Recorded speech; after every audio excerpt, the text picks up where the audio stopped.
whenever it's hey, we're live. Hey, everybody, we're live. It's Friday. It's the Q&A. And Daniel, you look very different. Who is this guy? It's Shane Shipley, the Gray and Powerful, managing architect, director of major programs now, a guy at Summit 7 who Summit 7 clients will know who you are because you've been the wizard behind the scenes forever. I mean, maybe second only to Scott. How you've been at Summit 7 forever, man. How long have you been here? Oh, sorry, I had a delay on my end. Get used to the setup. I had it running on YouTube and here. Oh yeah. Close out of everything except for the main feed. Otherwise, you'll have the weird feedback. Yeah, that's what just happened. I was like, you just asked me that twice. Daniel couldn't make it, everybody, last minute, so it's a live show. Just bear with us. Yep. I've been here for about 14 years. So a long time. We started as a training company way back in the day, for those that didn't know that. Then we kind of pivoted into doing SharePoint pieces. And then I ran into our migration practice lead, then managing architect, as Jacob Horn said.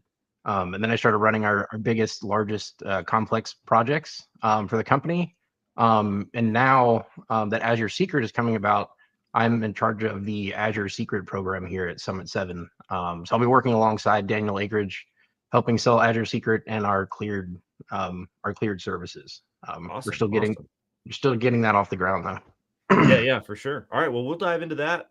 We've got a bunch of questions that are queued up from the webinar that Daniel and I did earlier this week. And then along the way, maybe we can just fill in stuff that you've seen over your lengthy time working in the space from all the different angles and positions and different stuff that you've worked on in the past. And then we can go from there. So we'll start out like we always do, week in review. So, all right, everybody, family meeting. Let's all talk about this webinar, right? Webinar was great. We'll put a link in chat. You can find it on my profile. You can find it on the Summit 7 webpage about different implementation strategies for meeting CMMC requirements. However, the best part about this show, the best part about webinars, the best part about everything is always the Q&A. And I think the state of how things are going can be summed up in the two most frequent questions that came up during the webinar. The first was, what is DFARS clause 252-204-7012? And the second was, do you think CMMC is going away? And we'll dive into those questions here in a little bit. But the bottom line is, because people are still asking, what is DFARS 7012? That is the reason why CMMC will be a thing now and in the future, because people don't know what it is. They don't know what they've signed up for, and they aren't implementing the requirements imposed on them by DFARS 7012. We'll answer those questions until we're blue in the face. Zero problem answering even the most basic question from however long ago. There's new people to the space all the time. No judgment. It's our job is to answer the questions. But when you zoom out from the government's perspective, from the DoD's perspective, because defense contractors are still saying, what is DFARS 7012 when they have active DFARS 7012 obligations in their contracts right now? That is why CMMC is a thing. And I've said it for years, is that if after the first CMMC rule in 2020 came out and was a threat to everybody, if at that point we saw organic implementations getting better, if we saw the rate of voluntary self-attested compliance increasing over time, then the case for needing a third-party assessment program would be a lot less. But that's not what happened. Since that time, things have only deteriorated, and this is where we are. So I think that was just like a very salient point when we were doing the webinar, where people were like, I don't know what this thing is that's causing me to have these obligations, but I'm pretty confident that the program that verifies if I have met my obligations is going to go away. And that's really been the cycle that we've been stuck in for the last couple of years. So we'll dive into those individual questions as we go on, but I just thought that was an interesting comparison in the webinar questions that we had. So anyways, Shane, tell us about Cleared Cloud. What is going on? Azure Secret, Cleared Cloud. I mean, this is the spooky secret squirrel stuff that a lot of people who are hearing about CMMC and DFARS 7012 maybe aren't familiar with. So what's the word with all this? Yeah, so it's new across the board. So we're kind of on the cutting edge there, working directly with Microsoft to try and figure out what will be approved and not approved via DISA and DCSA. As of right now, I'm not 100% sure how much detail I can give out because I'm still learning everything. But it is just Azure Secret. There is no Secret 365 yet. Hopefully it'll come out the first half of this year. And then it'll have SharePoint and Exchange, Teams, and all of the same things that you guys are used to hearing us talk about for GCC High. Big thing around all that stuff is that we're working through now is just making sure you have an accredited facility that you connect to Azure Secret from is the big piece. Well, let me ask you this. So one of the common questions that people bring up around CUI, CMMC, they go, "Oh my God, the requirements for CUI are more intense than they are for classified information." In your experience working on the classified cloud, classified requirements, RMF, ATO world, would you say that that's true, that the 800-171 requirements are more intense than for classified information? I could see where people would have that perspective, and it's mainly probably because if they're in the cleared or classified environment, they badge in or go into their entire cleared building and just work like normal. Whereas if they're not used to doing that and they're just in an office and they don't have to worry about it and badge in, then these will drastically change all of that, right? You got to wear your ID, you got to badge in, you got to have security, you got to do all these extra things that you never had to do on the commercial side before. So it's a bigger change. Yeah, absolutely. Yeah, it's been an interesting every time I hear that argument come up where I'm like, you can compare the various baselines and they're not the same. 171 just on a line by line basis, not regardless of like the vibes and how it feels whenever you're implementing it, is not a bigger set of requirements.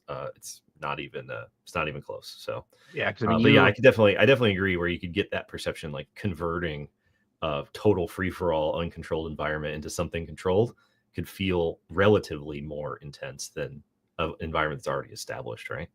Yep. So And you can have CUI on the cleared side. So you'd have to meet all of those requirements on top of all of the secret requirements, on top of 853, on top of RMF. So it's way more requirements, 100%. Yeah, I'm giving a presentation at an event in San Antonio next week, and I'm actually sort of using that as a starter framework for people to understand the jump from federal to non-federal systems, because the CUI program normalizes requirements inside federal systems, just like it normalizes requirements in non-federal systems. And the CUI program says for CUI data in federal systems, it's not like CUI only exists once it's outside of federal systems, right? But CUI data inside federal systems has to be at least 853 moderate. And if you put CUI in the cloud, then it has to be at least FedRAMP moderate, which is 853 moderate, plus some other fun things. And so then when the data goes outside of the federal government, it would also need to be 853 moderate, but they made a bunch of assumptions and concessions and changes in the tailoring to try to make that baseline as small as possible, because they assumed that businesses were already doing a lot of things to protect their own data, so they wouldn't need to spin up new environments from scratch, because they would have already been familiar with data protection, and they wouldn't need to tell people to have policies and agreements with third-party service providers and stuff like that. Boy, were they wrong. And so when you have this sort of like 2x2 chart, then you can see how the misunderstanding can come up, where you're like, well, the data inside the government has one set of requirements and outside the government has a different set of requirements. They're not actually different. It's the assumptions underlying them that are different. So, all right. Well, so maybe real quick before we move on to some of the questions that we had from the webinar, just tell me a little bit about Azure Secret. Is that what it sounds like? Is this is an Azure solution that I can put classified information in? How does that work? You're not inside of a cleared facility right now. Yep. So at a high level, Azure Secret is where the DoD uses the Microsoft stack to host VMs and do all that, just like everything you do in Azure. From the Microsoft side, and the piece that Summit 7 is helping with, it's called the MSISR, which is like its own Azure Secret enclave inside of Azure Secret that Microsoft has the authority to allow people to connect to it via type 1 encryptors into the MSISR. So it doesn't have direct access to SIPRnet like most people are used to. If you need access from the Microsoft Azure Secret enclave to all of Azure Secret, you have to run through a process and get approvals to run connections between the two environments. A lot of that stuff's still being worked out because it is all cutting edge and it's changing pretty rapidly. I've had about 6 calls with Microsoft this week, trying to sort everything out and get approvals because everything has to run through DISA and DCSA every time there's changes. And so as new tech comes out, new encryptors come out, new options come out, we got to run everything through and get it approved. Yeah, absolutely. And you're saying earlier, you're actually moving over to work with Daniel more often now. So you're actually be less behind the scenes than you have been in the past. So people might see you out and about, maybe in some content or definitely on some calls. What's going on with that? Correct. Yeah. So I will be the engagement person for the cleared services at Summit 7 as of this week. So anything cleared for new things will come through me. And then I'll also help run the programs on the back end because right now it's a small number of people that need it. So I should be able to tackle both. But the other big thing I'm doing this year to try and help promote Azure Secret is at our CS2 event in Reston. I will be there speaking with Richard Wakeman on Azure Secret. And that's where he'll let me know what I can and can't say and how the slides should be for more details. Because right now I'm not sure, so I can't say too much. Nice.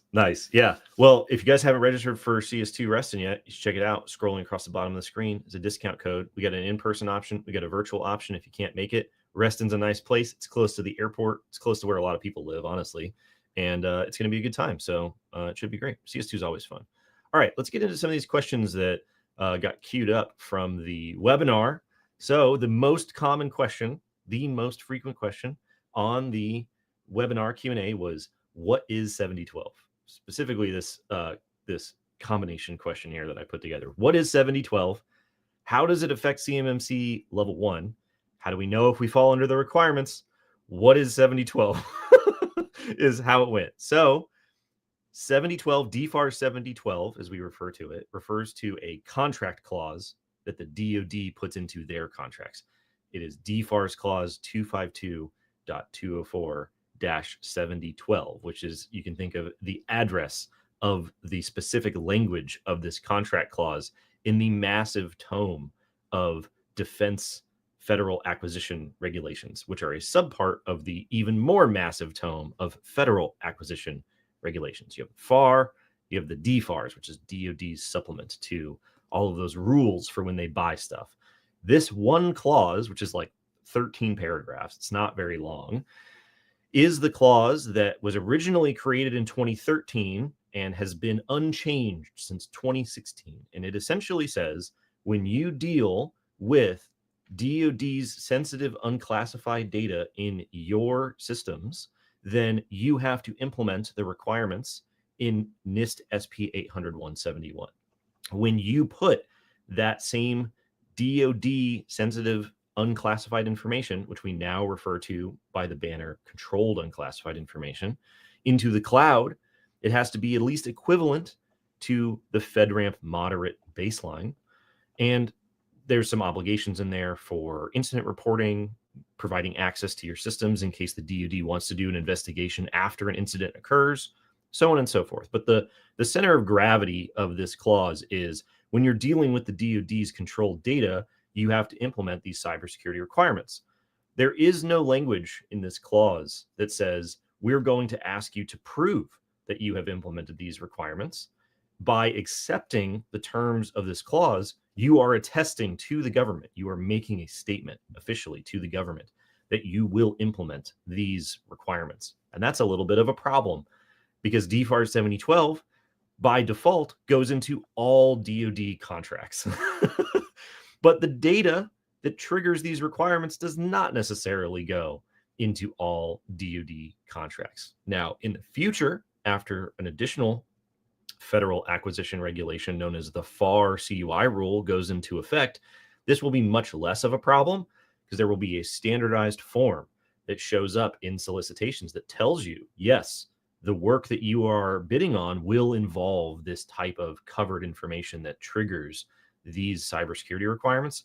For now, it's a lot more legwork on contractors to tell if you have the required data. More companies have this data than they think. There's lots of interesting ways to tell if you have the data. But long story short, when you deal with the DoD's data, you have to implement these requirements. CMMC is a program that seeks to verify if you have implemented those requirements. Remember, I said DFARS 7012 does not have a verification mechanism. It has a pinky promise mechanism in it where you just sort of attest and say, yeah, we've implemented these requirements. Over time, the government and anybody reading the reports and paying attention has come to understand that that doesn't work. Most people have not implemented the requirements. This has resulted in direct harms against DoD weapon systems and capabilities, and it has resulted in somewhere north of like $148 billion in fraudulent self-attested cybersecurity work on defense contracts. So it's a bit of a sensitive issue for the government. So they created the CMMC program as a verification mechanism to prove that you have implemented these requirements. But DFARS 7012 imposes one set of requirements. So why does the CMMC program have 3 different levels? Well, CMMC level 2 is the mechanism that verifies NIST SP 800-171. So for most people, that's the part of CMMC that's really going to affect them the most. CMMC level 1 is asking you to prove that you have implemented the requirements in a different contract clause. It's a contract clause known as FAR 52-204-21. Again, another one of these weird addresses where the language in this clause is located. This is not a DFARS clause. This is just a FAR clause, which means this goes in all federal contracts. And it's gone in all federal contracts since 2016, coincidentally with DFARS 7012. Now, the requirements in that specific clause that are imposed on you by that specific clause. Whoa, look who it is. It's Daniel Akridge. What? Guys, hey, man.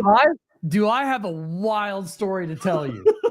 All right, well, hold on. Catch your breath because I want to hear this story. This reminds me of the time. Dude, this reminds me of this is wild. This reminds me of the story a couple weeks ago when I was running from hotel to hotel.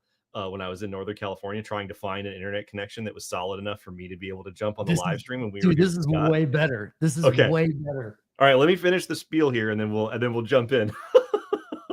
All right, this is crazy, guys. So CMMC has 3 levels that verify different sets of cyber requirements. Right, 7012 imposes one of those set of requirements. FAR 52-204-21 imposes a subset of those requirements. CMMC level 3 affects a very small number of companies, so don't even worry about it for the purposes of this conversation. So 7012 is, as far as most people are concerned, the center of gravity for this entire conversation. It goes in all defense contracts. When you have it in your contract, you have to implement these requirements. And when you have to implement those requirements because of the data, you're going to have to prove that you've implemented those requirements.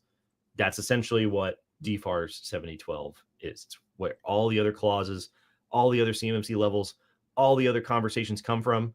They stem from DFARS 252-204-7012. All right, Daniel. Yeah, and the big let me add something to that before Daniel's thing. So on the back end tech side for the stuff that I deal with, for say you have to implement it, how are you going to do it, right? The big thing I see from medium and larger clients is who in their organization is actually accessing this data, right? Do they want to move their whole company into the CMMC scope boundary, or do they want to segment off the people that use CUI into its own boundary? Yeah, that's one of the biggest questions a lot of clients have. And then also on top of that, how do they do that, right? Is it multiple tenants? Is it one tenant with Microsoft Purview information protection labels, right? To segment data out, to do things like explicit deny and conditional access policies in the Microsoft stack. And on top of that, if you do end up going that route and use Purview labels correctly, it'll prepare your organization for Copilot when that comes out, because you can use Purview information protection labels to prevent Copilot from reasoning over your data, nice. which is a huge win. Yeah, so, heck yeah, absolutely. That's the big struggle, right? Yep. Awesome. Sorry, go ahead, Daniel. Yeah. All right, Daniel, what the heck is going on, man? Guys, wild. So I consider myself pretty in tune with cybersecurity and scams and things like this. Ja boy got today. What happened? Listen to this story. Okay. It's a perfect sequential. It just is too much to go right and wrong simultaneously. So recently, and this might be TMI, but I don't think so. Recently, I had my identity compromised. It happens. Okay? Happens. Nothing crazy. Well, it happens about 2 weeks ago. A week ago is when I find out about it. They got to go do the investigation. You got to get on file. You got to lock your credit. You got to go do all the things. Yeah, it right? sucks. It sucks. Not great. So I get a phone call today from the sheriff's department, supposedly. And was not, long story short, was not the sheriff's department. Oh, impersonating a law enforcement official. Impersonating a law enforcement. And so they text me my warrant. This is how sophisticated this stuff is. They text me my warrant. They call from a spoofed number, which is the county sheriff's office. They had me driving to the actual address of the sheriff's office downtown and gave me a badge number, gave me everything. The minute they said, we actually need you to go to your bank first. Oh. Obviously, yeah, okay. You were en route to the sheriff's department? I was en route Deputy to the Seymour Butts actual or deputy whoever? sheriff's office. Because with my identity issue that's happened recently, I thought, crap, somebody did something with my information. Oh, yeah. I bought no Google Play gift cards. I bought no, but the minute they triggered the, we're gonna have you go to the bank and then I'll put you in contact with my captain to take the funds. I was like, oh yeah. Gotcha. Okay. Yeah. Yeah. You did a U-turn in the middle of the street. You're like, Yeah, I gotta make it to Q&A. I gotta make it to the hotline. I gotta spit the truth here. Anyways, it would have been pretty sweet to do the hotline from the sheriff's office, though. That would have been pretty sweet, right? While you're getting hauled away. Cops never call if they want you; they just show up. Yes, that I've learned many things today. And I called the sheriff's department because I was like, okay, this is wild. It's pretty sophisticated. Oh yeah, and so they knew my address. I mean, they knew everything, right? Which a lot of that's public record, anyways. But they were like, you would not believe the amount of people getting scammed and falling for this thing. Oh, yeah. Because it's so sophisticated. They give you a criminal option, they give you a civil option. Huh. And for someone who's never been around law enforcement, it was kind of like, oh, okay, like people are busy, they don't know. It'll freak you out. That's that's crazy, man. My late grandmother they tried to scam her too. They called her and they were like, your grandson's in prison in San Francisco. We need to bail him out. And she was like, he's on a aircraft carrier right now. What are you talking about? Hung up on him. But I mean, they do it because it works, right? I mean, they do it because it works. Right. That's the first time I've heard of a fake warrant. Oh yeah, fake warrant, texted to, had all the case numbers and seals and spoof the county's number, the whole shebang. And it's funny, in the middle, right before we're gonna need you to go to the bank, I was like, oh, it's interesting, guys. I was like, usually, I'm in cybersecurity. I was like, people let you directly call the number to validate that's who's calling you. And he's like, yeah, but nobody can spoof a government number. I was like, yeah, okay. Sure. Yeah, it's so funny because this time of year, it's like we got paperwork coming out from HR and stuff coming out for the start of the year, and everybody's getting everything taken care of, and there's DocuSign links flying around. Yep. And I've been, every email that I get from the admin team in the back end, I message them and I'm like, did you send me this? Did you send me this? Yeah, no before's been putting in the rep for me. It's like flag. Yep. Oh man, let's see here. Okay, well, all right, Daniel. Do you want to jump into your week in week? I'm ready to jump into anything. I've got all sorts of stuff. Awesome. Well, now that you're now that you've been bailed out of prison, I'm out of jail. Show the people your ankle monitor and answer. Yeah, that's right. Let me just. wild, guys. It was a perfect world of events all coming together with the identity issue. And then this, it's like, oh boy, Yeah. Anyways, all that to say is don't fall for the spoofing and always call back the number directly. Yeah. Even if they tell you you can't do it, which is obviously a lie. So it's real, everybody. It's real. But it's real. It's all very real. So what also might be real is C3PAO assessment capacity, apparently. Okay, so this is fascinating. So C3PAOs, as we've kind of heard off and on, are booked months and months and months in advance. Well, I was on the phone with one of our partners, one of our C3PAOs, and I was like, guys, tell me, like, is this real? Like, is everybody at capacity? And they're like, hey, we're booked, technically on paper, booked out a long time. But here's the problem. Nobody is able to pass phase 1 of the cap. So all of these organizations can't produce the documentation, the information required to actually move on to the formal assessment piece of the process. So yes, a lot of people have signed up for assessments, but they're getting stalled out 1 foot into the door and they're just moving on to the next client until they can finish and get their phase 1 stuff together, right? And so what's fascinating is like when you're looking at this, you're like, oh my gosh, there's such a huge backlog. It's not actually as long as you think it is. This particular C3PO is like, yeah, we can talk to people in like a couple weeks right now. Yeah. And it's like, just because we haven't been able to have people move through the process fast enough because they're so ill prepared. So for those we came up with the term false start for specifically this situation. It's real, it's happening. And for those unaware, which most of our, educated channel here is aware, make sure that you yourself not only look at the CMMC 2.0, NIST 171A, CMMC L2 scoping guidance, all of that. You need to read the CAP, the CMMC assessment process. Grab the link, publicly available, see what will be expected of you, do the work, have it available, so that way you're not having these false starts like everybody else is. People are just signing on the dotted line and did not read how they will be assessed by an assessor, and are not even getting past the start line. Yeah. So we just updated our client count for the number of clients that have successfully gone through their CMMC assessments through to the other side. It's up to 20 now. So, if you try to tackle it on your own, all the information's out there for you to read. It's all publicly available. If you don't have time or the inclination, then we're easy to get a hold of. So, all right, I know Shane's got to run here in a minute, but this was an awesome question that came up. I'm actually going to have to read the whole thing because it got cut off here. So it says, I'm regular follower, Summit 7 fan. Thanks a lot.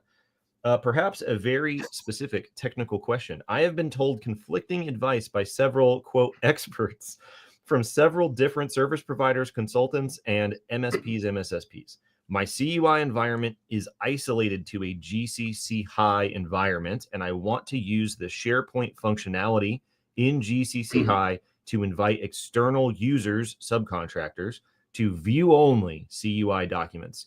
The advice I have been given on one hand is 1, this is perfectly fine and does not break GCC high or 171 control barriers.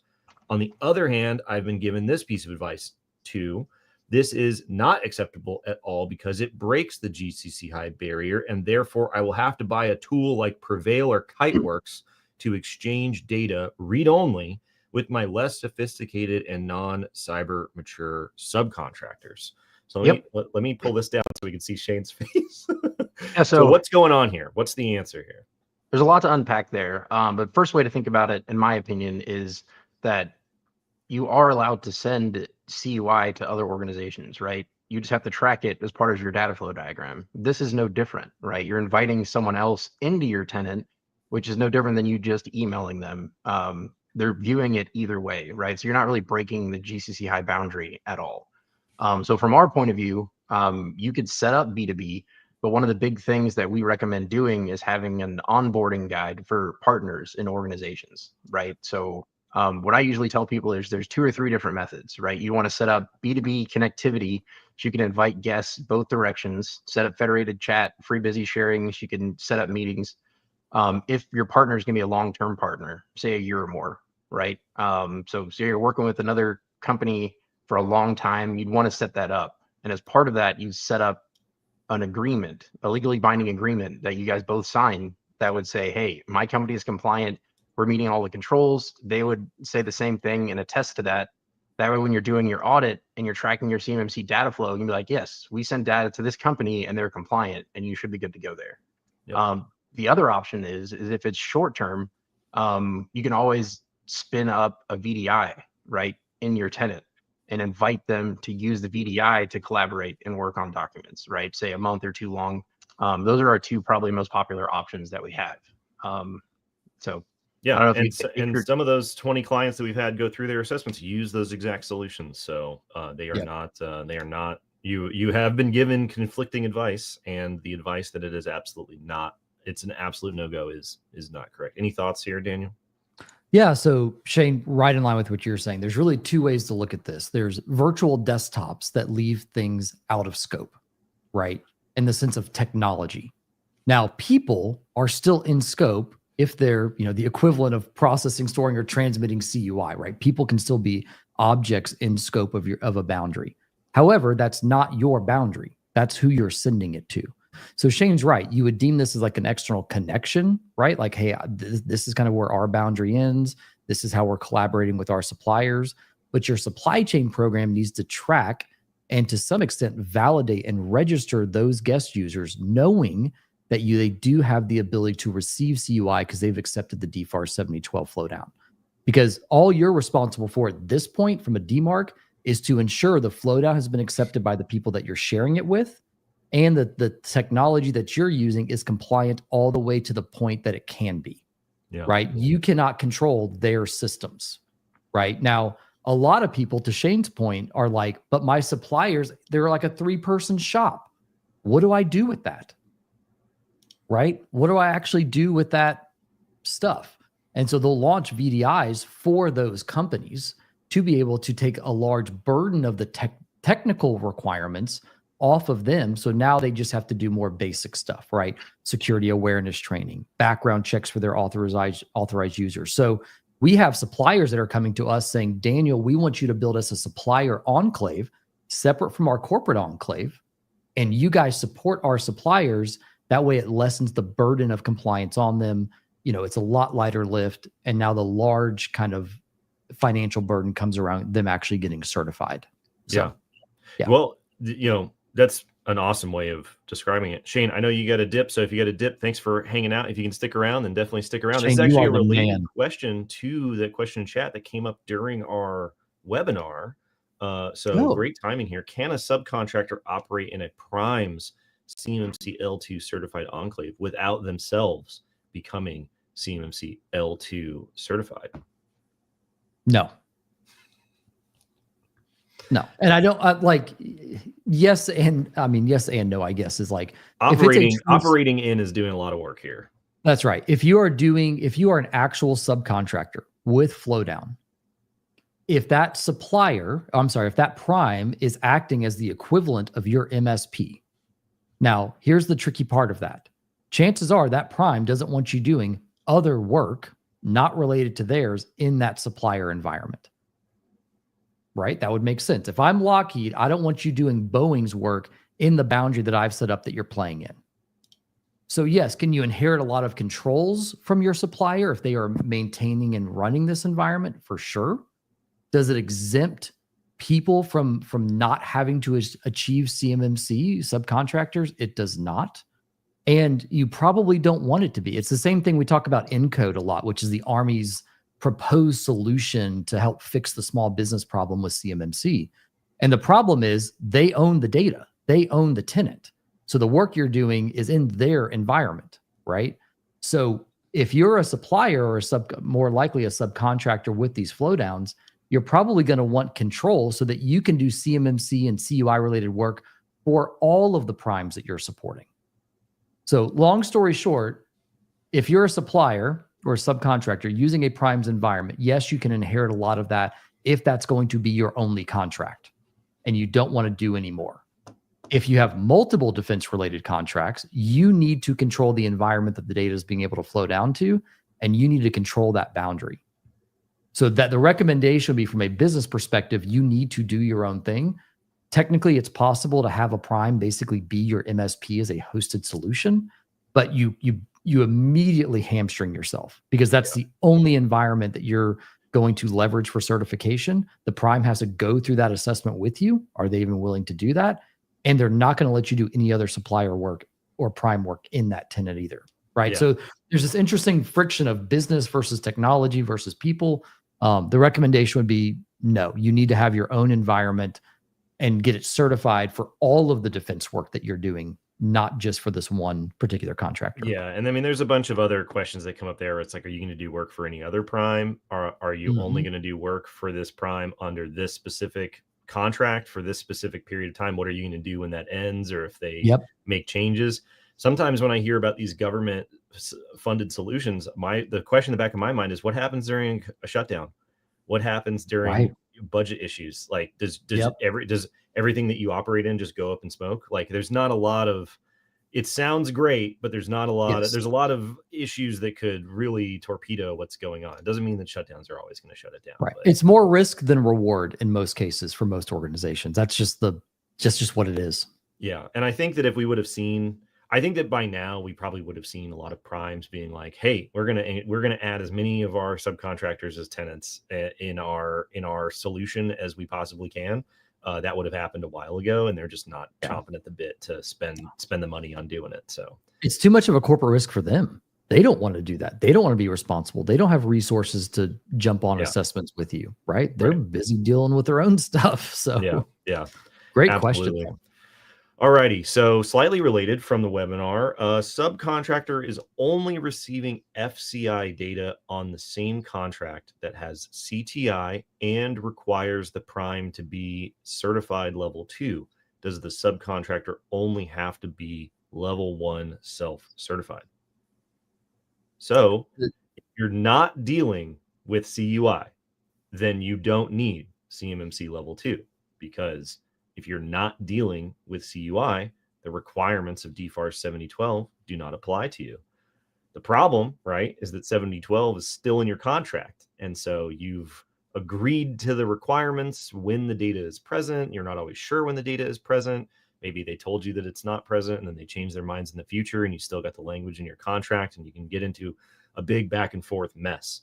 But all things being equal, if you don't have CUI, those requirements don't apply to you. If you only have FCI, only the requirements in FAR 52-204-21 apply to you, which means only CMMC level 1 will apply to you. Now, the relationship between you and your prime is a completely separate dynamic. How they feel about things that you could possibly deal with in the future, how they would like to insulate themselves from the risk of you not being able to deal with that data in the future, right, wrong, or whatever, is separate. If in this case it is 100% true that you do not have CUI, you do not need CMMC level 2. Yep, 100% agree. But I will tell you right now, the primes are in the CYA business just like the DoD is. They want to hedge their bets because guess what? Contracting officers don't know what their people are sending to their subcontractors. And so they're going to want to make sure they're insulated at the very top level. So this is from the webinar that we did this week around the different levels and the flow down requirements from certification or self-attestation or what that actually looks like. But if it is just FCI, guess what? You're down to the level 1 category. Will your prime be able to delineate who's going to get FCI versus who's going to get CUI on a contract by contract basis without knowing all the people that you will probably be communicating with? No. And so they're probably going to put you at the highest of the 2 watermarks, unless it truly is just a 100% level 1 contract with just FCI information or COTS information, right? Consumer off the shelf stuff. Yeah, absolutely. Well, funny you bring up COTS, because we had another question in the webinar similar to this. What if a prime has to be certified level 2 and uses a sub for supplying and implementing COTS products on a contract? Does the sub need to be certified level 2? No. If this is true, that you don't deal with the CUI data, and, well, even if you did deal with the CUI data, if you are 100% only doing COTS work, then there's an exemption, essentially. There's a carve out in the requirements that says it doesn't apply to COTS products. Now, commercial products, commercial items are a separate term of art, apparently, than the term COTS. There are specific definitions. And a lot of people who say we provide commercial products think that they are a COTS supplier. And when they really dig into the definitions, they're technically not. So technically, 100% COTS, 100% doesn't apply to you. But like we said, the dynamic of what the prime will decide to do of their own volition can sometimes be different than what the exemptions in the rule happen to say, whether it's for their own risk mitigation concerns, their own plans for the future, their own laziness, whatever it happens to be. So if you are 100% COTS, doesn't apply to you. You can find that language in the rule itself. And if they still tell you that you need CMMC level 2, then it's up to you to go back and forth and fight with them over why they're asking you to do it. It is not a feature of the CMMC program that's making you do it, right? So here's an interesting story this week that happened. So I got to speak at a luncheon with a bunch of construction workers. Now we're in Huntsville, Alabama. At least that's where our headquarters is. And it's interesting because I was in a room full of people. It's funny. Well, I didn't really put all this together, but the parking lot's full of white trucks. For some reason, construction people and white trucks just like go together. Like I pull in, I'm like, where am I? They're outside. You know, car dealership. Truck gets hot. So, yeah, that's right. Yeah. And so anyways, I go inside and about 80% of them were in the construction space. About 20% were either insurance bankers or just suppliers to the construction space. Okay. And I gave this talk similar to the webinar, and people were losing their minds because they're like, oh my God, like 50, 80, 70% of what we do is federal or defense, right? So we talked about FARS, CUI, and CMMC. And I had a guy in the back. He's like, raise his hand. He's like, I provide sheet metal. In no short words, basically, am I as screwed as everybody else in the room? And it's like, no, it's like, if you're not customizing it and you're just a supplier of those goods, you're gonna be okay. And he basically was like, thank God. Yeah. Shout out to local 605 sheet metal workers in Southern California area. There it is. I don't think any of them are watching, but in case you are, we know you're out there. Let's see here. All right. From the webinar, go through 32 CFR and the 48 rule thing. So a layman explanation of 32 and 48 would be simple terms. All right. You want to take a stab at this, and then I'll take a stab at it. Simple terms, because our explanation was not simple enough. It wasn't. And I'll go ahead and do this. Just for context, I'm going to show the picture that we showed when we were going over this, which is about as simple as I feel it could be, but I'll just explain it. Yeah. 32 CFR, here's what you got to do to meet CMMC requirements. And you now have the ability to pursue a third-party certification. Here's what you got to do. Here's the recipe. And here's the assessment. You can now be assessed. 48 CFR is the DoD deciding to force you to do CMMC as a term of contract award. That's about as simple of a breakdown as I can think of. Jacob, I'm curious on your take on this. Yeah, so I've been thinking about this since I saw the question come in, and trying to think of, try to keep it as laconic as possible, right? As few words, as economical as possible here. So 240 characters. The 32 CFR rule is the CMMC policy, outlines all of the details of how the program works. 48 CFR rule is the words in your contract that says you must meet this specific level requirement. That's what they are. So it will only show up in your contracts based off of the features and descriptions and details that are in the 32 CFR program policy. It has 3 levels. It has this, it has that, blah, blah, blah, blah, blah. It only shows up in your contract thanks to the 48 CFR rule. 32 CFR, the policy, the program, the details. 48 CFR, you must do this. That's what they are. Now, because policy rules live in one place and contract rules live in another, they are 2 separate rule-making timelines, which is why we have 2 separate lines on this timeline chart here. The 32 CFR rule went into effect December 16th, 2024. It's already in effect, which is why companies are voluntarily going through commercially available assessments right now. It's how we have 20 of our clients, including us, who have gone through CMMC assessments. It won't actually show up in your contracts until the other rule is final, because they're different rules. They started at slightly different times. So that's going to show up sometime between, call it March and June as the biggest window. Let's say May in the middle there. And once it shows up in your contracts and it says you need this level, thanks to the other red box on this diagram, you're not going to have a lot of time to go through and do full implementation and full assessment, because the average time between solicitation and contract award is actually quite short and has been getting shorter since 2019, something known as PALT, or Procurement Administrative Lead Time.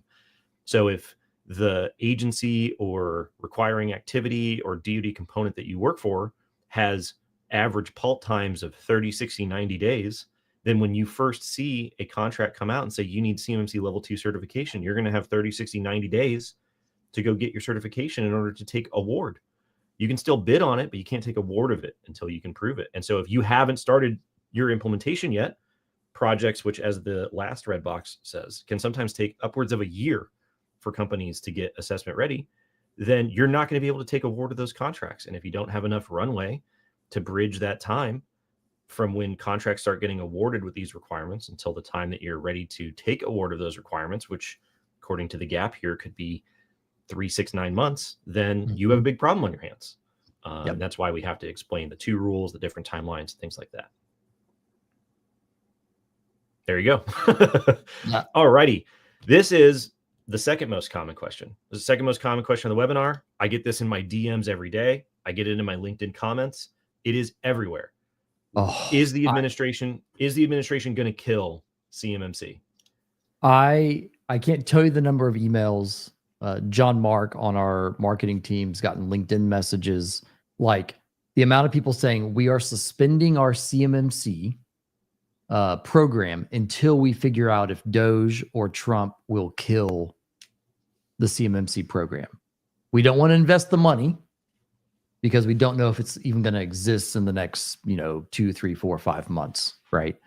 Jacob, please, for the people, explain what is actually going to happen and can happen under the Trump Doge tag team. Well, so I just had a guy message me this morning, and listen, these are legitimate questions, because you hear, anti-regulation, they're cutting government, they're doing this, blah, blah, blah. CMMC is not a popular program. It's a perfectly fine question. As long as when you ask the question, people who may be listening to this, who DM'd me today, as long as when you ask the question, you're actually interested in an answer. So what I've been doing lately is asking people in return, what makes you think that it will go away? And they go, well, they're reducing government, or they're cutting regulation, or they're doing this, or they're doing that. The bottom line is the reason why CMMC is a program that has transcended the first Trump administration, the Biden administration, and now into the second Trump administration is because people are asking the first most common question on our webinar: what is DFARS 7012? That is the bottom line, right? Non-compliance has materially affected the lethality of the Department of Defense, and it has contributed to collectively at least $140 billion in fraudulent self-attested compliance with DFARS 7012, and everybody's really super big mad about it. And that's why it lasted through the first administration change. It's a Trump era rule. All this happened under the Trump administration. And the word on the street is a lot of the people who were shepherding this program under the first Trump administration are getting ready to come back into action under the second Trump administration. So if people ask me, are you hearing that it's going to go away? I have heard the exact opposite. I have heard that the people who are now coming back into the fold after the last 4 years are actually pretty pissed, because they're like, where is the rule? What happened over the last 4 years? What do you mean the cybersecurity stance of the defense industrial base has only gotten worse over the last 4 years? How is that possible? And this is people inside the DoD and inside of OMB, the people who are in charge of all federal regulations. So there's a lot of reasons why Chevron being overturned is not what people think. The freeze memo is not what people think. regulatory minimization is not what people think in terms of its relation to CMMC as a program specifically. So it's a fair question, but It's a great question. it is not the situation that people are imagining. There's a lot of craziness going on for sure. And, you know, they should look at the program. It just like every program should be looked at. And when you look at the program with clear eyes, it is worth more than it costs, like a lot more than it costs. So, but side note, you've already had DFARS 7012 in your contracts and you've already attested to it. So it's like, maybe we should do this anyway. It's tough. Even it's if, tough, man. It's super it is tough. tough. I get it. It's just I just posted about it LinkedIn today. It's when the most common question is what the heck is 7012, and then the second question is pretty sure this is going away. Tells you everything that you need to know. Yeah, we're gonna answer. I will answer what 7012 is until I'm an old man, blue in the face. No problem answering that question. But when you put the two together, it tells you everything you need to know about the situation. It does, and I hate it because everyone's been waiting with bated breath because the DoD hasn't really had a hammer, you know, or a stick versus a carrot. And it's one of those things where it's like, no one wants to do it because everyone wants to keep their rates the same because they're afraid if they raise their rates now, they're not going to win contracts in the interim, right? And so you kind of go through this like, if I'm an early adopter, I don't win contracts, I don't have defense business, right? That's the logic train we've been following for quite some time now. And, or at least our you know, people that we talk to have. Yeah. And now it's coming up to the point of you're either, you know, you're early, you can be late to CMMC, but you can't be on time. Everyone's trying to be on time to time it just right. So it's as low of an impact on their ability or need to raise rates. The problem is like the ship has left the harbor. Like we're out to sea now when it comes to CMMC. So two of my favorite comments in here: stay in the CMMC vehicle at all time from Vicky, and a LinkedIn user. They are asking with their fingers crossed if it would be killed. They are very hopeful. So yeah.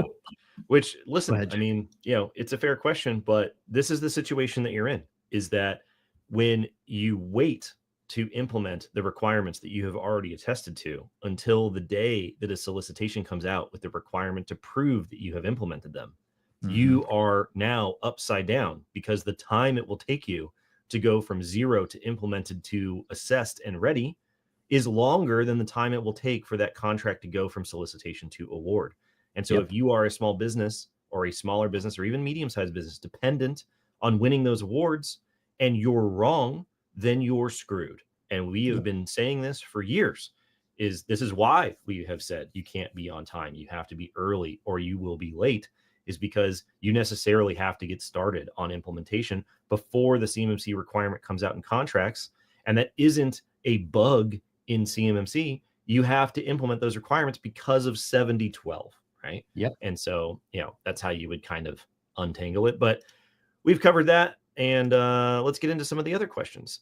So one of the questions on the webinar, what is the average cost for a CMMC level 2 assessment? Someone in the chat during our webinar said that they had 3 different quotes.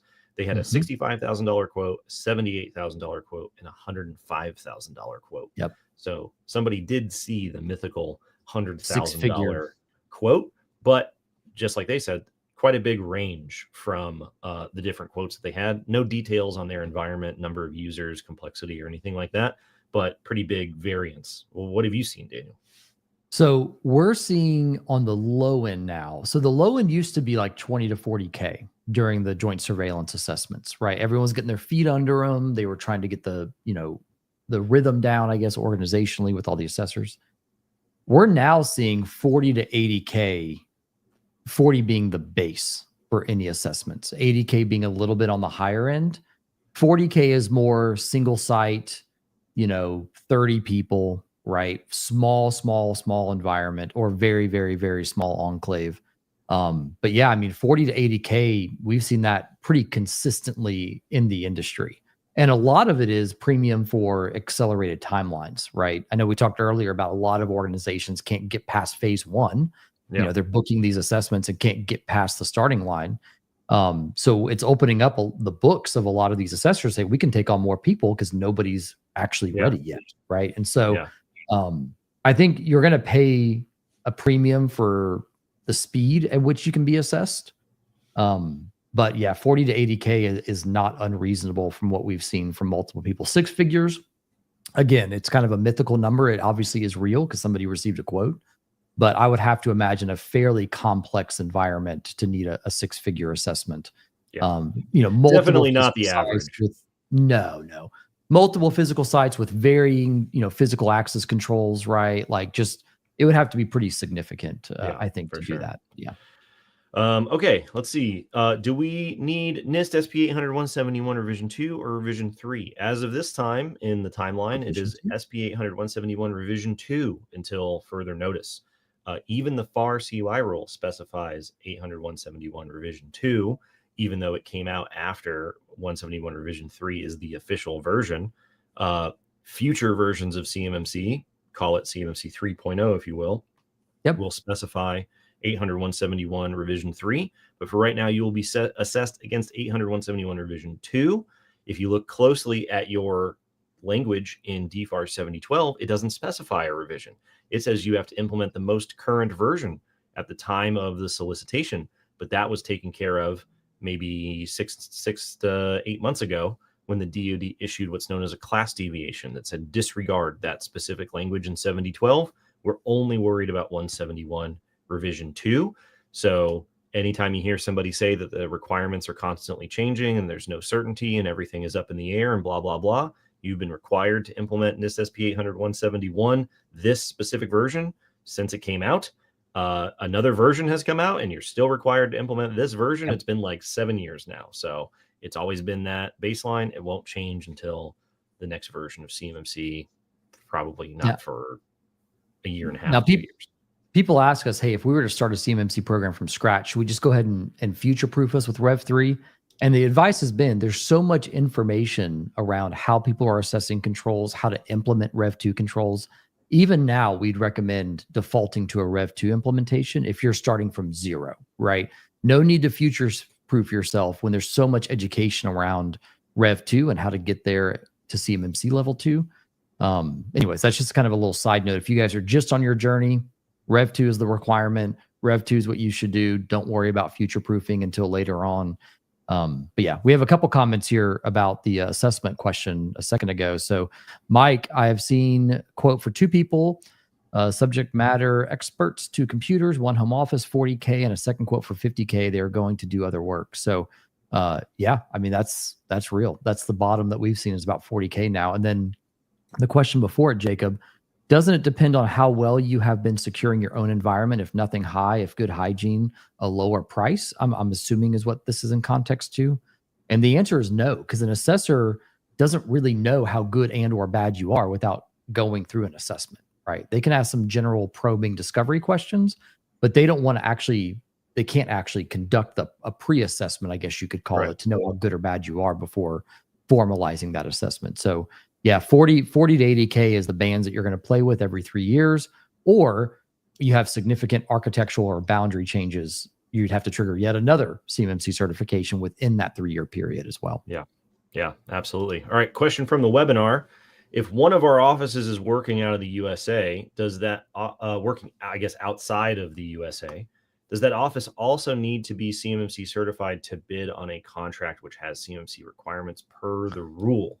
So I guess one of the offices is Oconus. Does that office also need to be included for this work? So I had a conversation this week with a UK parent with a Canadian subsidiary and one tiny little office here in the US. And the question was like, how much of this has to be CMMC compliant, right? And the question goes back to a few things. The cage code, right? And the determined boundary, who's going to actually win the work.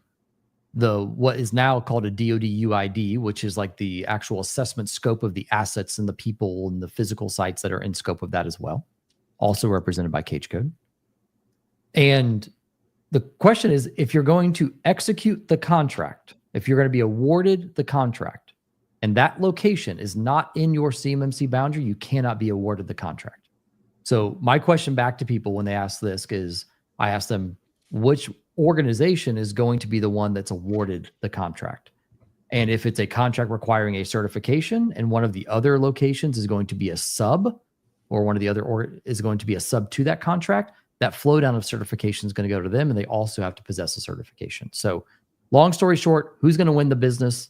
And is that business and cage code tied to the assessment certification boundary that you've established? If not, you won't be able to win the business. Nice. Well, we had a couple of questions from the webinar we didn't get a chance to get to while you were in your high-speed chase from the Huntsville Sheriff's Department. Dude, Madison County Sheriff's County Sheriff's deputies. So we will save those for next week. We're at an hour. Shout out to Shane for stopping by while you were posting bail. You're probably going to hear a lot more from him coming up in the future about Azure Secret and a bunch of awesome stuff. That guy's probably forgotten more about how Summit 7 works internally than anybody has actually learned. He's been here forever. So it's awesome to see him. We'll see him at CS2. Be sure to register for CS2 in the future. Get a discount code scrolling across the bottom. If you find this video after we are live, you can leave a question in the comments, and then we will catch up with next week. You can go to CUIHotline.org, fill out the form. You can call and leave us a voicemail, and we will answer it when we get to it next week, next Friday, like always. And there you go. Thanks, everybody. See y'all.